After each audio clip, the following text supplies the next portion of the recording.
Hello dear students. Today we are going to discuss a topic, rules of differentiation without proofs. I have developed a lecture series for all of you. In our first lecture we are going to discuss first 4 rules. So rule 1, that is the power function rule. So first rule that we are going to discuss, that is power function rule, जिसको कि हम बोलते हैं derivative of a power function. Second rule that we are going to discuss is derivative of extended form of power function. Third rule that we are going to discuss today is derivative of a constant. And last one, derivative of a multiplicative constant. So first of all let us discuss rule number 1, that is power function rule. Let us understand what is this power function rule. If we have a variable x, here x is a variable और x की power हमें क्या दे रखी है, this is power, जिसको हम exponent भी बोल देते हैं. क्या है हमारे पास, n, x की पावर n. अगर हमारे पास कोई फंक्शन है, यहां पे y कौन सा वेरिएबल है, दैट इज डिपेंडेंट वेरिएबल, और x हमारा क्या है, independent variable. And what we have to do? We have to derivate function y with respect to x. So we have to derivate. So what is the procedure? dy upon dx. So what is the power function rule? अब हम क्या करेंगे, जो हमारी पार है उसको आगे ले आएंगे. n है हमारी पार, उसको आगे ले आए, वेरिएबल x वैसे का वैसा. अब जो पावर ऊपर लिखी हुई है n-1 कर देंगे. सो दिस इज द वे. तो अब हम इसको कैसे लिखते हैं, हमने क्या कर दिया, इसको डेरिवेट कर दिया विद रिस्पेक्ट टू x. तो हमने इसको डेरिवेट किया विद रिस्पेक्ट टू x. किसको किया था, x की पार n को. तो dy अपॉन dx जो है d अपॉन dx किसका किया था हमने, x की पावर n का. तो वो क्या हो गया, n x n-1. तो क्या रूल है कि हम क्या करेंगे, अपनी पावर जो है हमारी, जो n पावर है, उसको हम आगे ले आएंगे, और x का जो एक्सपोनेंट है वो एक कम हो जाएगा, n-1. So this is derivative of a power function x power n. तो हम अगर इस रूल को लिखना चाहें प्रॉपर वे में, कैसे लिखेंगे, d अपॉन dx, x अगर हमें दिया हुआ है, पावर दी हुई है उसकी, तो कैसे लिखेंगे इसको, पावर आगे आ गई, और फिर हमने क्या किया, x को एज इट इज लिख लिया, power -1. So this is the way to solve power function. तो अब हम इसको सॉल्व करने के लिए कोई एग्जाम्पल देख लेते हैं. लेट अस सपोज हमारे पास y is equal to x की पावर 3. हमें कहा गया है कि डेरिवेट कीजिए with respect to x.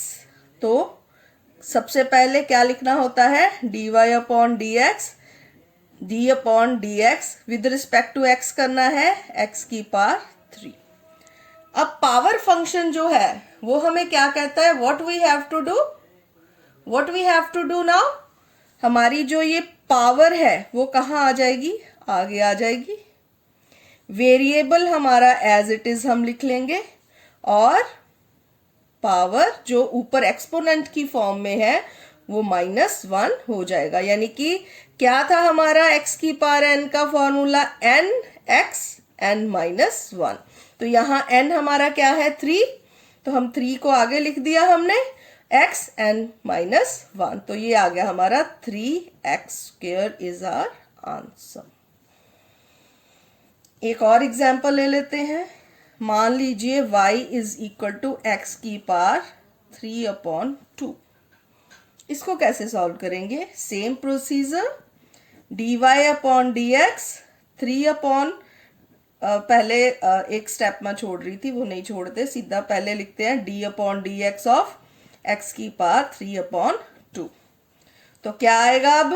3 upon 2 आगे आ जाएगा, x की पावर 3 अपॉन 2 माइनस 1। तो जब हम 3 अपॉन 2 माइनस 1 को सॉल्व करेंगे तो हमारे पास आ जाएगा 1 अपॉन 2। तो ये आ गया 3 अपॉन 2 x की power 1 upon 2। So this is our answer. So this is the derivative.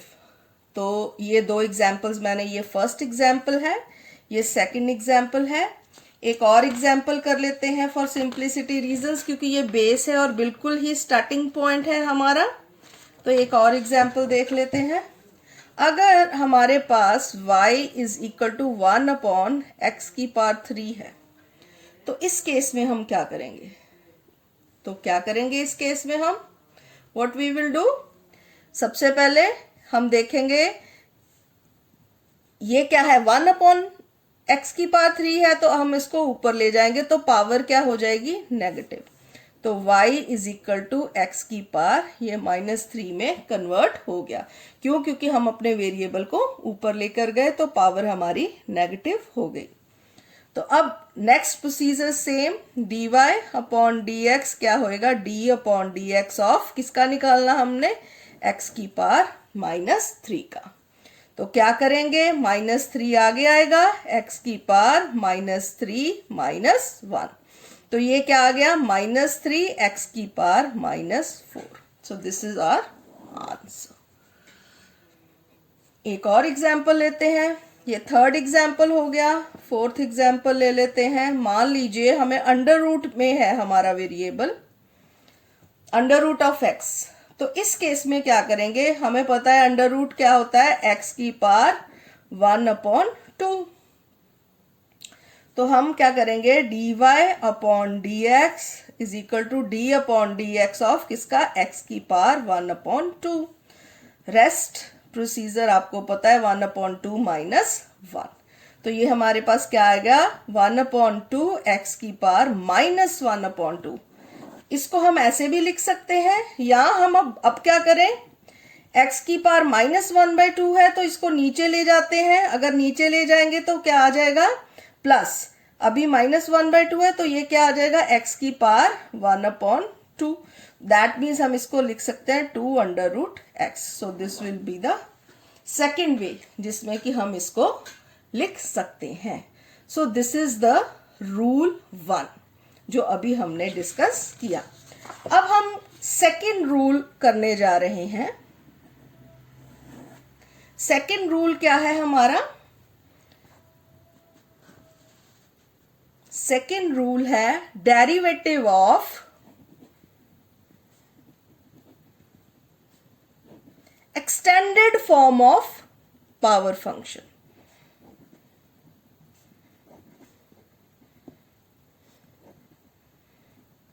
पहले हमने सीधा x की पावर n को किया है, अब वो कह रहा है एक्सटेंडेड फॉर्म।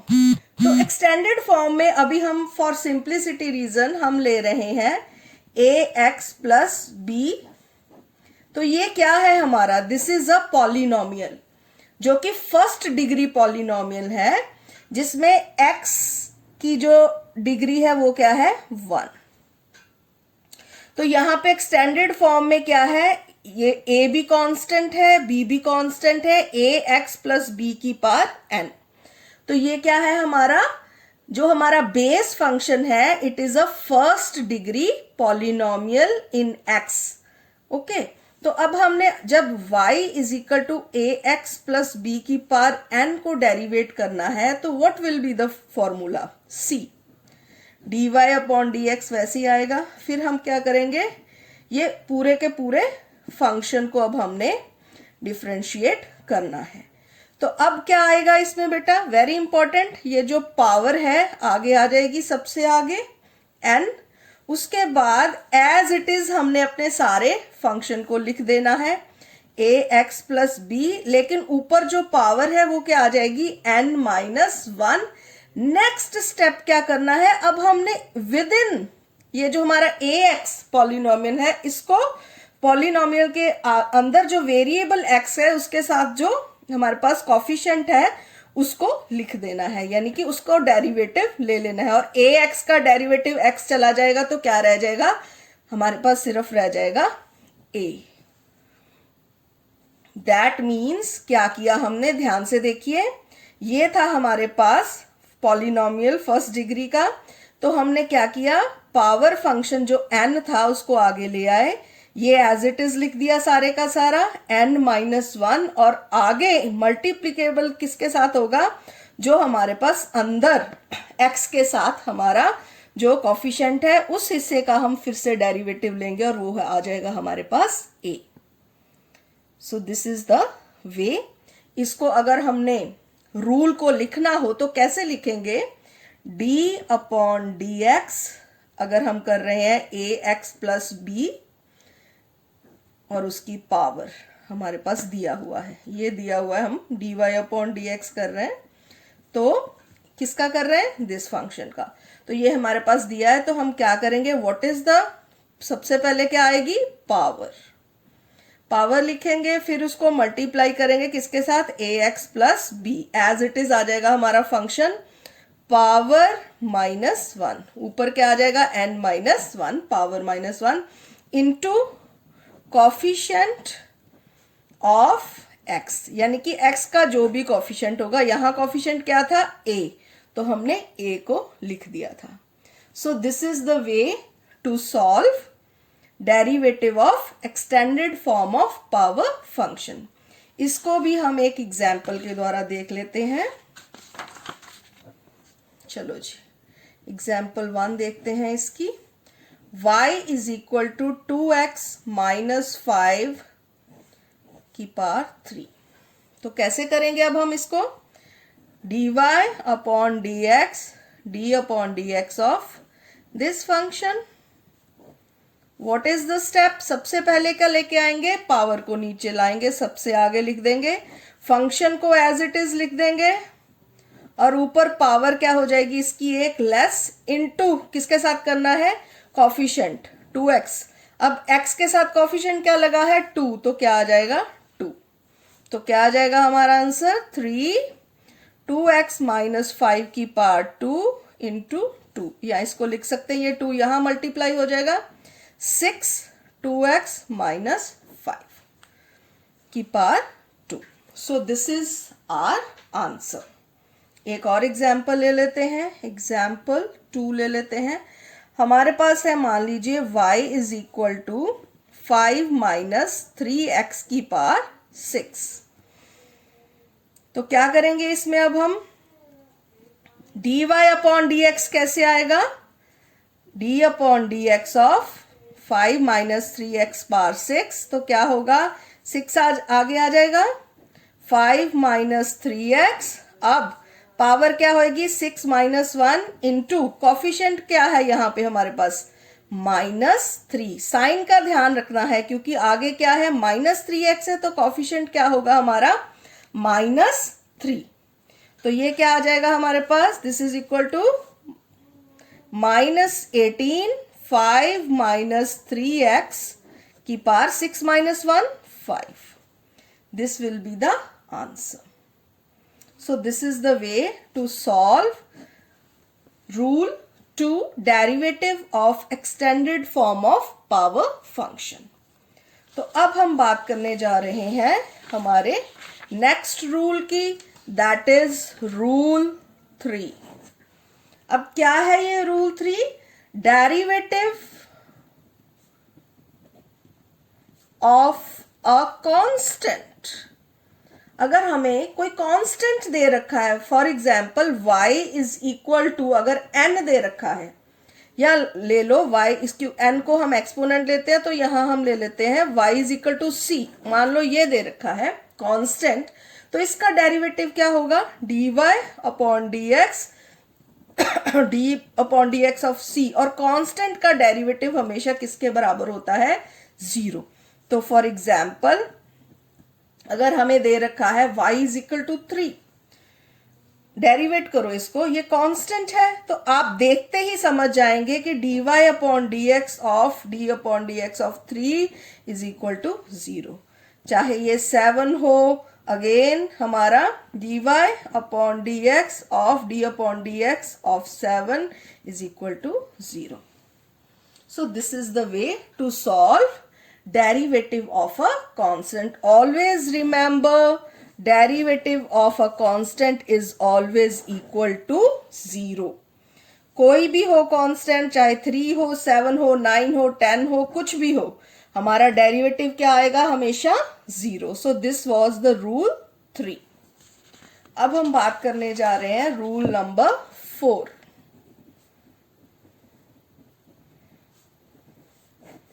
क्या है rule number 4? Derivative of a multiplicative constant. Derivative of multiplicative constant कैसे निकालेंगे इसको? फॉर एग्जाम्पल, ये हमारे पास एक फंक्शन है, के कांस्टेंट है, एक्स की पावर एन को आप पहले ही पहचानते हो. क्या है? एक कांस्टेंट लगा हुआ है साथ में, तो उस केस में हम डेरिवेटिव कैसे निकालेंगे? Very simple, dy upon d x of d upon d x of के एक्स की पावर n. तो क्या करेंगे? अब हम k को सबसे पहले लिख लेंगे, k सबसे आगे आ जाएगा, उसके बाद हम लिखेंगे d upon d x of x की पावर n. यानी कि डेरिवेटिव किसको हम डेरिवेट करेंगे? x की पावर n को. k एज इट इज ही रहेगा, उसमें कोई भी चेंज नहीं आएगा. मीन्स ये आ गया k के साथ बाद में क्या आ गया? n, फिर क्या आ गया? x की पावर n माइनस 1. तो वेरी सिंपल, जस्ट कांस्टेंट सबसे आगे लिख लिया जाएगा और बाकी प्रोसीजर सेम रहेगा. फॉर एग्जाम्पल, अगर हमारे पास है y is equal to 10x की पावर 5, तो अगर हम इसको डेरिवेट करेंगे, कैसे करेंगे? dy अपॉन डी एक्स, 10 को आगे लिख लेंगे, d अपॉन डी एक्स किसका होगा? x की पावर 5 का. तो ये क्या आएगा? 10 इंटू 5 आ जाएगा साथ में, उसके बाद क्या आ जाएगा? x की पावर 5 माइनस 1. तो ये क्या आ गया हमारे पास? 50 x की power 4. That will be the answer. So this is the वे. तो जो कांस्टेंट k है वो एज इट इज ही बाहर लिख लिया जाएगा. तो किसी भी हमारे पास जो हमारा एक्सप्रेशन है उसके साथ जो मल्टीप्लिकेटिव है कांस्टेंट, वो एज इट इज ही रहेगा.